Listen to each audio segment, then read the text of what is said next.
Hi Ravi గారు, ఎలా ఉన్నారు? వెరీ గుడ్ అమ్మా, వెరీ వెరీ హ్యాపీ చూస్తున్నావు. యాహ్! అంటే ఎక్కడ చూసినా కూడా ఇరుముడి సెలబ్రేషన్సే జరుగుతూ ఉన్నాయి. మాకు కనిపిస్తూ ఉన్నాయి. సో, ఎలా సెలబ్రేట్ చేసుకుంటున్నారు సక్సెస్‌ని?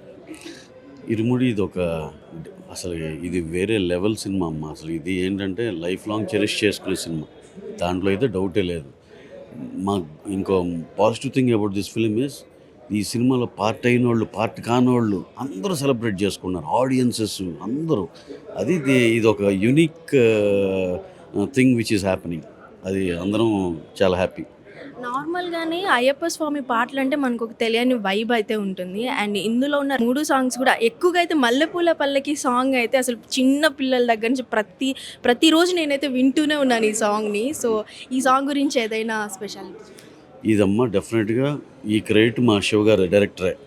ఆయన మాల వేసుకుని ఎలా ఉన్న ప్రొసీడింగ్స్ అన్నీ తెలియటం కాదు, ఫస్ట్ టైం మాల వేసుకుని అన్నీ చేసినాక అక్కడ సాంగుల్ని ఏ సాంగ్ పాపులర్ అండి ఇంకేమున్నాయి అని అంటే వాళ్ళు యునానిమస్ మల్లెపూల పల్లకని 15 ఏళ్ళ నుంచి వైబ్ అవుతుంది సాంగ్ అండి అయ్యి అన్నారు. సో అప్పుడు రైట్స్ కొని ఆ సాంగ్ని అది చెయ్యాలి, ఈ సినిమాలో పెట్టాలని అనుకున్నాం. అది టోటల్గా మా డైరెక్టర్ విజనే అది, ఆ సాంగ్ తీసుకుని దీంట్లో పెట్టాలనేది. సో దానికి వచ్చిన రెస్పాన్స్ కానీ, దాని కంటిన్యూటీలో జీవి కొట్టిన ఆర్ఆర్ కానీ ఇంకా సంథింగ్ ఎల్స్కి వెళ్ళిపోయింది ఇక. సో, లాట్ ఆఫ్ కామెంట్స్ అయితే వచ్చుంటాయి, రివ్యూస్ అయితే వచ్చుంటాయి మీకు. ఇప్పటివరకు మీరు మర్చిపోలేని రివ్యూ ఏదైనా ఉంది, కామెంట్ ఏదైనా ఉంది అంటే ఇరుముడి గురించి ఏం చెప్తారు?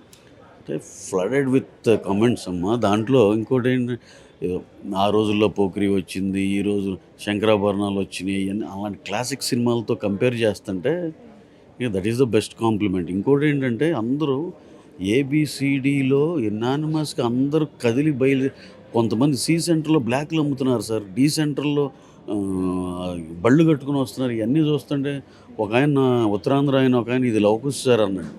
అంటే నిజంగా అంటే వాళ్ళు అంత హై ఫీల్ అయ్యి చెప్పిన మాటలు. దీంట్లో ఒక కామెంట్ 2 కామెంట్లు అనలేమమ్మా. సినిమా ఇమ్మీడియట్ షో పడిందో లేదో మధ్యాహ్నానికి మా చిరంజీవి గారు కాల్ చేశారు, రవి సూపర్ అయ్యి అని చెప్పి. ఇంకా ఆయన ముందులో ఉంటారు కదా అన్నిటికీ. సో ఇక ఆయనే కాదు అందరూ ఇండస్ట్రీలో అందరూ మాకు విషెస్ చెప్పారు. ఇది వెరీ పెక్యులర్ అమ్మ. ఇది మా ఒక్కళ్ళం సెలబ్రేట్ చేసుకునేది, ఇండస్ట్రీ అంతా సెలబ్రేట్ చేసుకుంటుంది, ప్రేక్షకులందరూ సెలబ్రేట్ చేసుకుంటున్నారు. ఇది మన సినిమా అన్నట్టు. అంటే సార్, 'మల్లెపూల పల్లకి' సాంగ్‌లో ఒక క్యామియో ఉంటుంది. ఆ క్యామియో రామ్ చరణ్ గారని చెప్పి ఒక రూమర్ అయితే వచ్చింది. సో, చాలా వరకు కూడా సాంగ్ వినేటప్పుడు థియేటర్‌లో క్యామియో కోసం వెయిట్ చేశారు. సో, దాని గురించి ఏదైనా చెప్తారా? లేదమ్మా, యాక్చువల్గా అయితే చరణ్ గారిని అసలు మేము అప్రోచ్ అవ్వాల. అయ్యుంటే ఇప్పుడు మీరు అందరూ అడుగుతుంటే అయ్యుంటే సార్ ఏమైనా ఓకే అని ఉంటే ఇంకా ఏదో ఉంటాయి ఆశలు. ఇప్పుడు మీరు తర్వాత మీడియా నుంచి వచ్చిందే ఇది. మేమైతే నిజంగా అసలు అనుకోలేదు. మేము మీరన్నాక ఓకే, అసలు ఒక్కసారి అడిగి ఉండాల్సింది కదా అనిపించింది అంతే. Anyway sir, all the best. Thank you అమ్మ, thank you, upcoming projects. Thank you.